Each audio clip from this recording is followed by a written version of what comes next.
हाम्रो प्याकिङ सुरु हुँदैछ, हामी जाँदैछौँ घुम्न कहाँ भनेर जान्नको लागि भिडियो अन्तिम ठाउँमा हेर्नु होला। मैले चाहिँ बिहान उठेर चाहिँ पहिला चाहिँ नास्ता बनाएँ।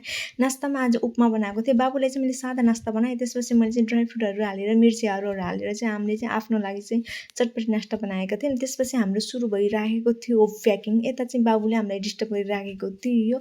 मोबाइल तल झार्ने पछार्ने गरिरहेको थियो। त्यसपछि फेरि मैले त्यसलाई त्यता लिएर गएँ। त्यसपछि हाम्रो प्याकिङ भएको थियो एन्ड। अनि त्यसपछि मैले प्याकिङ सेकिङ गरिसकेर म चाहिँ गएँ पार्लर। म चाहिँ यहाँ आफू फर्स्ट टाइम जाँदैछु पार्लर होइन। मैले चाहिँ एउटा पार्लर देखेको थिएँ। जुन पार्लर देखेको थिएँ त्यो पार्लर चाहिँ बन्द थियो, मेरो घरको पासमै थियो। त्यसपछि म फेरि अर्को पार्लर गएँ। अर्को पार्लरमा जाँदाखेरि चाहिँ त्यो खुल्ला थियो। यति घाम थियो कि बाहिर कुरै छोडिदिनु। म 10 बजी गएको, 10 बजी पनि यति धेरै घाम थियो।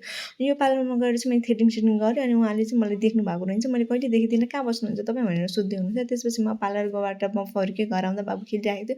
यो क्युट क्युट झुम्काहरू चाहिँ मैले जम्मा 30 रुपियाँमा लिएर आएको थिएँ। अनि मैले चाहिँ यो बाटोमा खानको लागि नास्ता रेडी बनाउँदैछु। आज त्यसलाई यति नै। Thank you for watching.